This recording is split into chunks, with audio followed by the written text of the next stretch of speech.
बिस्मिल्लाहिर्रहमानिर्रहीम। आज एक फिर न्यू क्लास के साथ हाजिर आपके सामने। और लास्ट टाइम जो जो आप लोगों ने पढ़ा था उम्मीद है कि आपने तमाम काम कंप्लीट कर लिया होगा, सारा काम अपने अपने रजिस्टर्स में नोट डाउन कर लिया होगा। अब आज के जो टॉपिक्स थे उसकी तरफ हम चलते हैं बिना टाइम को ज़ाया किए।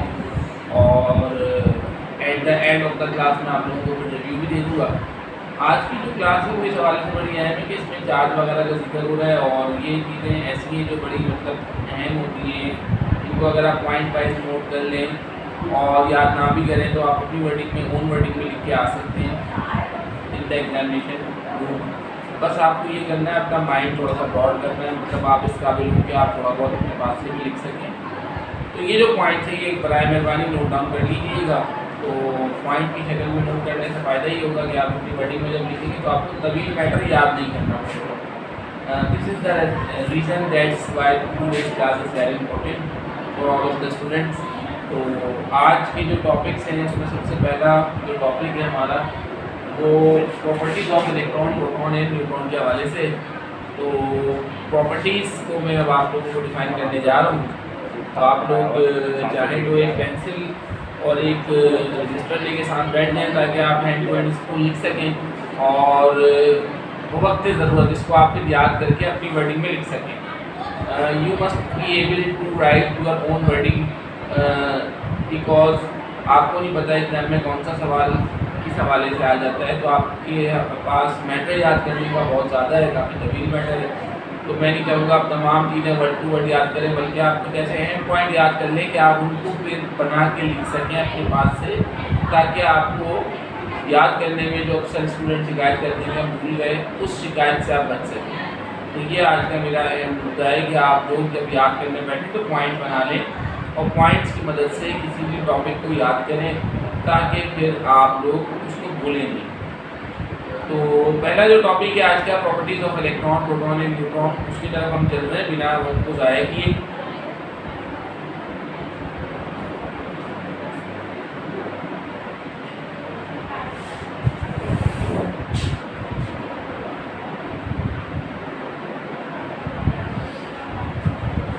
स्टूडेंट्स, तो आज की जो क्लास है उसका मैंने टॉपिक आपको बता दिया था।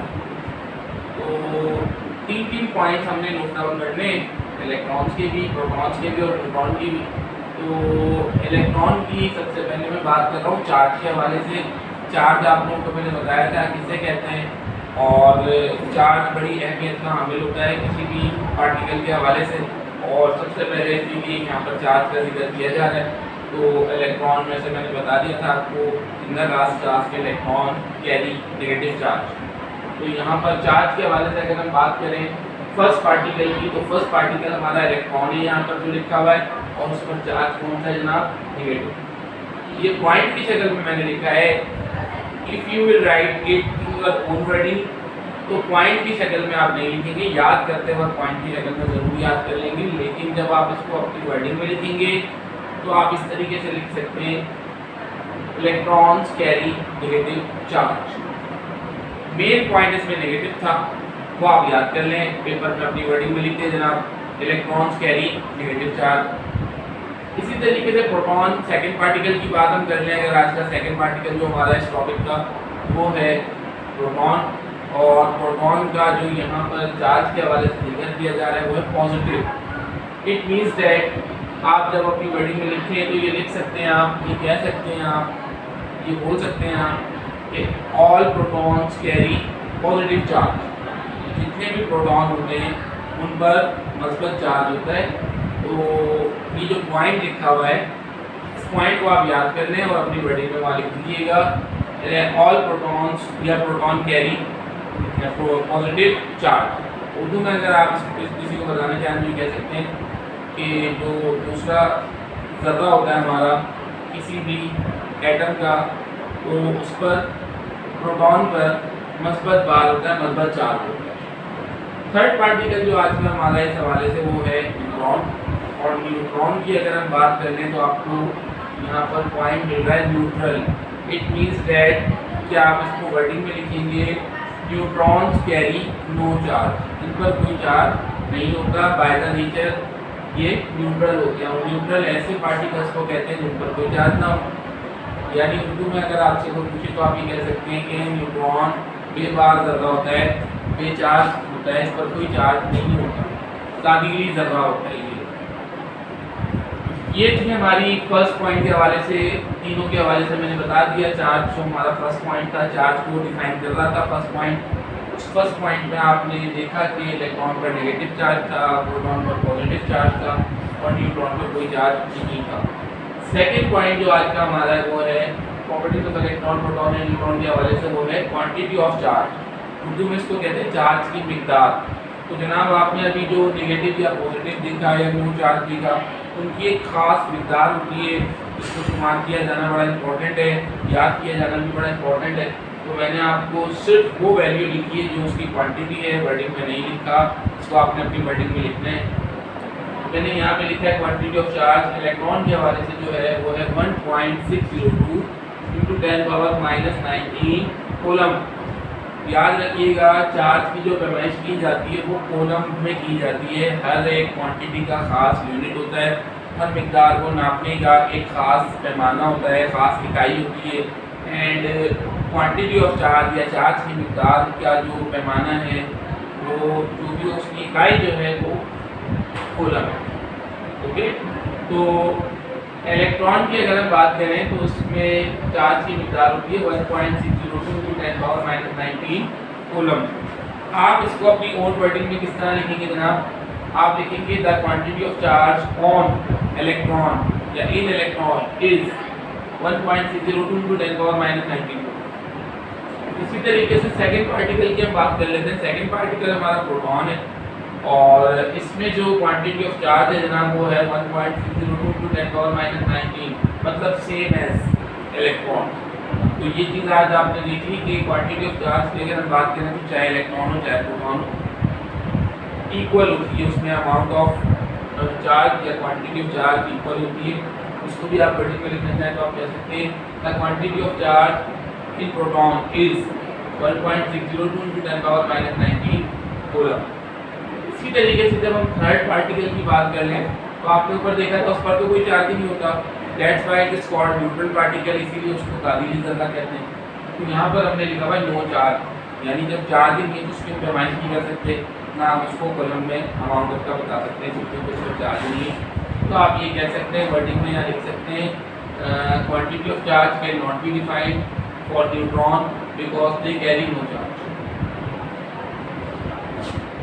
थर्ड पॉइंट की आज हम बात कर लेते हैं प्रॉपर्टीज के हवाले से। तो थर्ड पॉइंट जो हमारा डिफाइन कर रहा है, डिनोट कर रहा है, वो कर रहा है मास। आप लोगों को अपनी स्क्रीन पर नजर आ रहा होगा मास लिखा हुआ। मास को डिफाइन किया जा रहा है थर्ड पॉइंट में, चाहे इलेक्ट्रॉन हो, चाहे प्रोटॉन हो, चाहे न्यूट्रॉन हो। और मास को में कहा जाता है कमियत। और कमियत की मैं आपको आसान और सादे से डेफिनेशन बता चुका हूँ, दोबारा बता रहा हूँ कि मादे में जो किसी भी शय में जो मादे की मिकदार होती है उसको हम कमियत कहते हैं। The quantity of matter in any body is called its mass. तो यहाँ पर हम बात कर लेते हैं फर्स्ट पॉइंट की इलेक्ट्रॉन के हवाले से। फर्स्ट पार्टिकल जो इलेक्ट्रॉन है उसके अंदर अगर हम मास चेक करें तो मास होता है जनाब 9.109390 × 10⁻31 kg। तो ये आपने नोट डाउन कर लेना है पॉइंट की शक्ल में। If you right it in your own wording तो आप क्या लिखेंगे? आप लिखेंगे the mass of electron is 9.109390 × 10⁻31 kg। Wording में याद रखिएगा, वर्डिंग में लिखना है, पॉइंट की शक्ल में नहीं लिखना। याद करते वक्त जरूर पॉइंट की शक्ल में याद कर लीजिएगा, लिखते वक्त आपको अपनी वर्डिंग में लिखना है।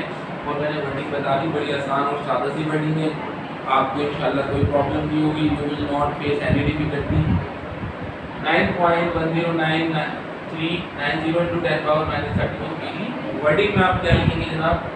वर्डिंग में लिखिएगा the mass of electron is 9.109390 × 10⁻31 kg। इसी तरीके से हम बात कर लें आज का सेकंड पार्टिकल जो है प्रोटॉन। तो प्रोटॉन में जो मास होता है प्रोटॉन का वो होता है 1.672623 10⁻⁻27 kg। तो इसमें हमारे पास वर्डिंग की शक्ल में आप क्या लिखेंगे? The mass of proton is 1.672623 10 power -27 feet. और इस बात का ख्याल रखिएगा, जो वर्डिंग में बता रहा हूँ बड़ी आसान और सादा सी, उसको टिपिकल मत कीजिएगा, जो जैसा बताया जा रहा है एज कंपेयर टू बुक अगर आप चेक करें तो वो थोड़ी मुश्किल होती है, इसलिए मैं आपको आसान सी सादा वर्डिंग बता रहा हूँ ताकि आपको आराम से याद भी हो जाए और आप मिलकर भी आ सकें। इसी तरीके से थर्ड पार्टिकल की हम बात कर लेते हैं। थर्ड पार्टिकल जो है वो न्यूट्रॉन है, और मास के हवाले से अगर जिक्र किया जाए न्यूट्रॉन का तो आप ये कह सकते हैं the mass of neutron is 9.109390 into 10 power -31 kg, यानी कि आप ये कह सकते हैं same as the mass of electron. और अगर इसी हवाले से हम चेक करना चाहें तो हम ये कह सकते हैं कि इलेक्ट्रॉन और न्यूट्रॉन के मुकाबले में प्रोटॉन का जो मास होता है वो कम होता है। इन दोनों में अगर हम कंपेयर करें, इलेक्ट्रॉन और न्यूट्रॉन में कंपेयर करें प्रोटॉन को, तो हम ये कह सकते हैं कि सबसे लेस मास जो होता है, सबसे कम मास जो होता है वो प्रोटॉन का होता है। तो ये थी जनाब प्रॉपर्टीज़ के हवाले से पॉइंट वाइज हेडिंग्स, जो यकीनन आप सबको समझ आ गई होंगी और आपने नोट डाउन भी कर ली होंगी। मुसलसल स्क्रीन पे आपको दिखाया भी जा रहा है ताकि आप लोग उसको नोट डाउन कर सकें बासानी। मैं चाहूँगा एक दफ़ा आप दोबारा रिव्यू कर लें। चार्ज ऑफ इलेक्ट्रॉन नेगेटिव, आप लोगों को सबको स्क्रीन पे नज़र आ रहा है, पहले जरा अपनी जवाब दे दीजिए। नज़र आ रहा है स्क्रीन पे आप सबको? नज़र आ रहा है जी? इलेक्ट्रॉन का चार्ज नेगेटिव, प्रोटॉन का चार्ज पॉजिटिव, न्यूट्रॉन का neutral, no charge. Quantity of charge electron की 1.602 10 पावर -19। प्रोटॉन की अगर बात करें क्वांटिटी ऑफ चार्ज की तो है 1.602 10 पावर -19 कूलम। न्यूट्रॉन की अगर बात करें तो आपको पता है न्यूट्रल है, तो उस पर नो चार्ज का हमने लेबल लगा दिया, वर्डिंग में लिख दीजिएगा, बताया जाएगा। मास की बात करें तो मास of electron 9.109390 10 power -31 kg। Proton की बात करें अगर मास की तो 1.672623 10 पावर -27 kg। न्यूट्रॉन की बात करें अगर मास के हवाले से तो 9.109390 10 पावर -31 kg। तो ये तो रिव्यू हो गया हमारी प्रॉपर्टीज़ के हवाले से। आज की सेकंड हेडिंग पर हम चलते हैं जो कि है रेडियो एक्टिविटी, उर्दू में इसको कहते हैं तापकारी। आप सबकी बुक्स में भी ये हेडिंग मौजूद होंगी, लेकिन मैं आपको आसान और सादा सी वर्डिंग में इसलिए लिखवा रहा हूँ ताकि आप आसानी याद कर सकें। तो आप में से जो भी चाहे वो ये वाली हेडिंग भी लिख सकते हैं अपने रजिस्टर को, याद भी कर सकते हैं। आप सबकी स्क्रीन पे जो है वो हेडिंग को दिखाया जा रहा है और अभी मैं पढ़ के भी बता देता हूँ ताकि आप लोग मेरे साथ साथ लिख भी सकें। Phenomenon related to spontaneous disintegration of nucleus of an atom and emission of invisible radiations from the nucleus of an atom is called radioactivity। सबसे पहले डेफिनेशन पर गौर कर लें, फिर मैं आपको अपनी ओन वर्डिंग में आसान सी वर्डिंग में बता देता हूँ कि ये तापकारी किसे कहते हैं। पहले आप वर्डिंग पर गौर कर लें और मैं चाहूँगा आप लोग लिख भी लें। दोबारा मैं स्टार्ट करता हूँ। Phenomenon related to spontaneous disintegration of nucleus of an atom and emission of invisible radiations from the nucleus of an atom is called radioactivity। तो चलिए अब हम इसको डिफाइन करते हैं कि तापकारी या रेडियोएक्टिविटी किसे कहते हैं। आप सब लोगों ने एक्सरेज का लफ्ज़ सुना होगा, किसी ने कराया भी होगा या होते हुए देखा भी होगा। तो एक्सरेज जो है वो इसी की एक किस्म है तापकारी की। और बेसिकली अगर हम चेक करें कि तापकारी है क्या जनाब, तो तापकारी एक ऐसा अमल है जिसमें कुछ खास किस्म के एलिमेंट्स होते हैं जो अपने न्यूक्लियस से एक ख़ास किस्म की शुआओं का इखराज करते हैं और उन खास किस्म की शुआओं के इखराज के अमल को तापकारी कहा जाता है। अब एक यहाँ सवाल ये पैदा होता है कि हर एलिमेंट ऐसा करता है? बिल्कुल नहीं, हर एलिमेंट ऐसा नहीं करता। कुछ खास किस्म के एलिमेंट्स होते हैं, आपको मैंने पहले भी बताया था, different elements have different properties. तो कुछ खास किस्म के एलिमेंट्स होते हैं जिनके अंदर खास किस्म की खसूसियात होती हैं। तो कुछ ऐसे एलिमेंट्स होते हैं जो अपने अंदर ये खसूसियत रखते हैं कि तवानाई की खास शक्लें को अपने अंदर से खारिज करते हैं, जिनको हम शुआओं का इखराज कहते हैं, एमिशन ऑफ रेज कहते हैं इंग्लिश में। और यही प्रोसेस जनाब रेडियो एक्टिविटी कहलाता है। और इसकी 3 टाइप्स हैं। अभी आगे चल के मैं बताता हूँ कौन सी 3 टाइप्स हैं। बहरहाल रेडियो एक्टिविटी जो आप लोगों को मैंने बताया समझ में आ गया, कोई इशू कोई प्रॉब्लम?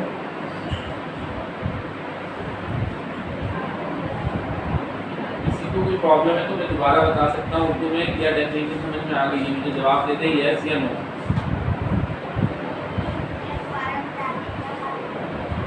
कुछ खास किस्म के एलिमेंट्स जो ये खुसूसियत रखते हैं कि वो अपने न्यूक्लियस से गैर मरई शुआओं का इनविजिबल रेस का इखराज करते हैं। और वो शुआएँ या रेस 3 तरह की हो सकती हैं, वो मैं भी बताता हूँ कौन सी 3 तरह की।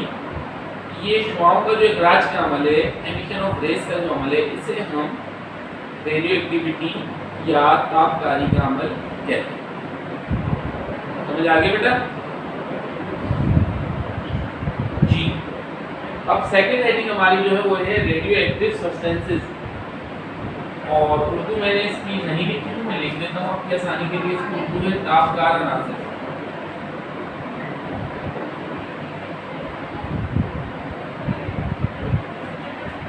उर्दू में मैं आपको बताता हूँ, पहले डेफिनेशन पढ़ लेते हैं। The substance which emit radiations spontaneously is called radioactive substance. Again repeat in English, the substance which emit radiations spontaneously is called radioactive substance. अब उर्दू में मैं आपको डेफिनेशन बता देता हूँ समझाने के लिहाज से। ऐसे तमाम अनासिर या अशिया जो अपने न्यूक्लियस से शुआओं में इखराज करते हैं, उन अनासिर को या उन बॉडीज को या उन अजसाम को हम रेडियो एक्टिव सब्सटेंस के तौर पर इस्तेमाल करते हैं। तापकार अंसर या तापकार शय, तापकार अनासर के अलावा आप ये भी लिख सकते हैं, कह सकते हैं तापकार अशिया। इसकी भी मिसाल आपको देता चलूँ कि यहाँ पर मैंने 3 एलिमेंट्स ऐसे लिखे हुए जिनके न्यूक्लियस के लिए प्रोसेस जारी रहता है कुदरती तौर पर, और उनमें सबसे पहला जो है वह यूरेनियम, सेकंड है थोरियम, थर्ड है पोलोनियम। नीचे उनके सिंबल्स भी मैंने लिख रखे हैं, अगर आप चाहें तो वो भी लिख सकते हैं। यूरेनियम का सिंबल Q होता है, थोरियम का सिंबल TH होता है, पोलोनियम का सिंबल P होता है।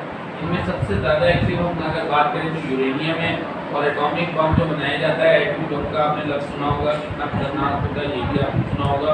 तो उसमें यूरेनियम का खास तौर पर ज़्यादा इस्तेमाल होता है, और यूरेनियम की मदद से ये हम एटॉमिक बम बनाते हैं।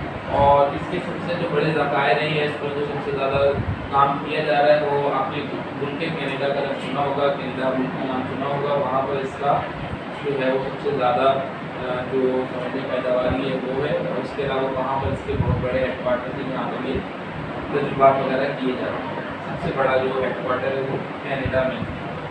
और ये जो एलिमेंट्स हैं, ये तीनों एलिमेंट ऐसे जो कुदरती तौर पर अपने न्यूक्लियस से खतरनाक शुआओं का इखराज करते हैं। तो आइए अब हम चलते हैं शुआओं की टाइप्स की जानिब, काइंड ऑफ रेस की जानिब।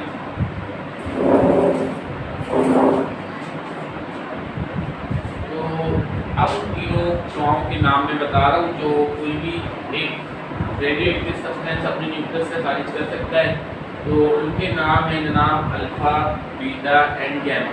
और ये नाम दिया गया है उनकी प्रॉपर्टीज़ की बिना पर। डिफरेंट प्रॉपर्टीज़ होती हैं उनकी रेस की, तो उनकी रेस को चेक किसने किया जनाब, उनको बड़ा जानना ज़रूरी है।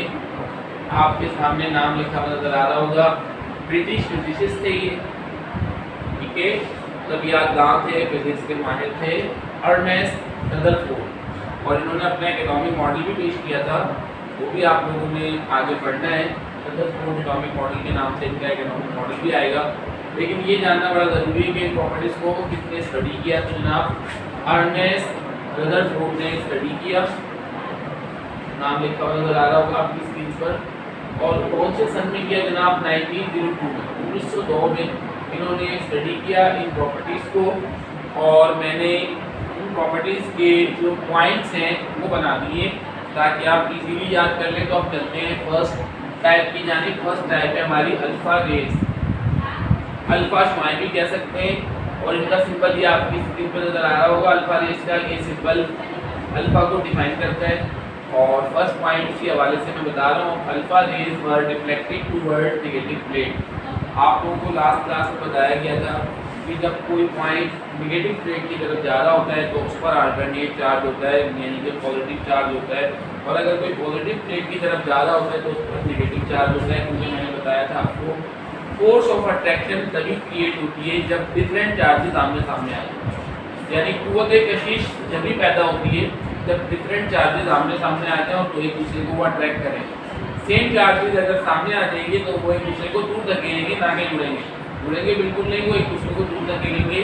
और उस वक्त जो कुव्वत बेदार होगी दो चार्जेस के दरमियान उसको कहेंगे कुव्वत दफ़ा या फोर्स ऑफ रिपल्जन। तो यहाँ पर अल्फा रेज रिफ्लेक्ट कर गए नेगेटिव प्लेट की तरफ, इट मींस दैट इन पर कौन सा चार्ज था, नेगेटिव प्लेट की तरफ मूव कर गए तो इन पर कौन सा चार्ज था, पॉजिटिव। इसीलिए पॉइंट नंबर 2 में क्लियरली एक बात लिख दी गई, they have positive charge. Beta raise की अगर हम बात करें, बीटा रेज वर डिफ्लेक्टेड टुवर्ड्स नेगेटिव प्लेट, इनके सामने जब नेगेटिव प्लेट को रखा गया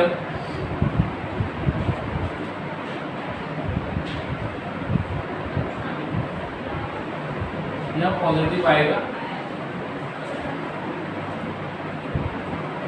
बीटा रेज जब पॉजिटिव प्लेट की तरफ मूव कर गए, इट मींस दैट इस पर चार्ज कौन सा था जनाब, नेगेटिव। और सेकंड पॉइंट में इसलिए क्लियरली डिफाइन कर दिया गया दे हैव नेगेटिव चार्ज, यानी चार्ज की अगर बात करें अल्फा रेज के हवाले से तो उन पर पॉजिटिव चार्ज होता है क्योंकि वो नेगेटिव प्लेट की तरफ मूव कर गए थे। बीटा रेज के चार्ज के हवाले से अगर बात करें तो उन पर नेगेटिव चार्ज होता है क्योंकि पॉजिटिव प्लेट की तरफ मूव कर गए थे। गैमा रेज की बात कर लेते हैं हम, और शुरू में मैंने आपको एक मिसाल दी थी एक्स रेज की। एक्सरे वगैरह जो करवाते हैं खुदा खास्ता कोई हड्डी में चोट लगती है तो एक्सरे करवाया जाता है, तो वो गैमा रेज की ही एक शक्ल है, गैमा रेज की ही एक किस्म, ठीक है। और नेचुरली उनको हम एक्स रेज नहीं कहेंगे, बाय द नेचर या by the name of scientist उसको गैमा रेज शुमार किया जाता है। Gamma rays were not deflected towards any direction, मतलब ये ना नेगेटिव प्लेट की तरफ मूव कर गए ना पॉजिटिव प्लेट की तरफ, बल्कि ये स्ट्रेट निकल गए। और स्ट्रेट निकलने का मतलब ये हुआ इन पर कोई चार्ज नहीं था, अगर चार्ज होता पॉजिटिव तो ये नेगेटिव प्लेट की तरफ मूव कर जाते, अगर इन पर चार्ज होता नेगेटिव तो ये पॉजिटिव प्लेट की तरफ मूव कर जाते। ये दोनों में से किसी प्लेट की तरफ मूव नहीं करा बल्कि ये स्ट्रेट गए, सीधे गए, जिससे ये जाहिर हुआ they have no any charge, hence they are also called neutral particles. इन पर कोई चार्ज नहीं होता, इसीलिए इन्हें ये भी कहा जा सकता है कि ये न्यूट्रल पार्टिकल्स हैं, तालीली ज़र्रात। और ये नेचुरली अगर देखा जाए तो इनका मास बहुत कम होता है, ना होने के बराबर होता है। जनाब आपने आज की जो क्लास थी उसमें अहम पॉइंट्स की मदद से वर्डिंग कैसे बनाई जाती है, एक तो ये बात सीखी, दूसरी ये बात सीखी कि प्रॉपर्टीज़ को कैसे डिफाइन किया जाता है। अब मैं आपको ये कहना चाहूँगा कि आप लोग अगर जहन में कोई सवाल लेके घूम रहे हैं, आपके जहन में कोई प्रॉब्लम है आज की क्लास के हवाले से, तो मुझसे पूछ सकते हैं। I am here to describe it for you, तो मुझसे आप सवाल कर लीजिए, मैं आपको बता दूँगा। बिल्कुल किसी के जहन में कोई सवाल है बेटा, कोई भी स्टूडेंट चाहे तो मुझसे पूछ सकता है, मैं बता दूँगा इंशाल्लाह। स्टूडेंट्स आपको मेरी आवाज़ आ रही है जी? तो कोई सवाल है आज की क्लास के हवाले से बेटा? क्लियर है सब कुछ?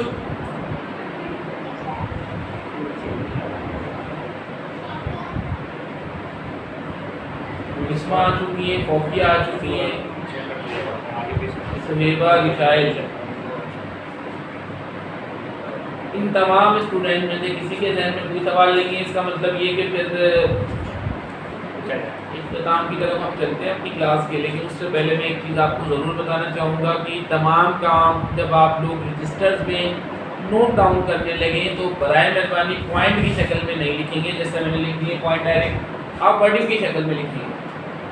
और वर्डिंग कैसे लिखनी है मैंने आपको बता दिया है। अगर फिर कोई जहन में सवाल हो या मेरी क्लास रिपीट करना चाहें, यूट्यूब पर आपको वीडियो मिल जाएगी आज की इंशाल्लाह जल्दी अपलोडेड, तो वो आप चेक कर लीजिएगा। आज की क्लास में क्या चीज़ डिफाइन की गई, जैसे बताया गया, तो तसल्ली से उसको आराम से देखकर दोबारा आप लोग सुन लीजिएगा और रजिस्टर्स में उसके हवाले से फिर नोट डाउन कीजिएगा जैसा आपको डिफाइन किया गया।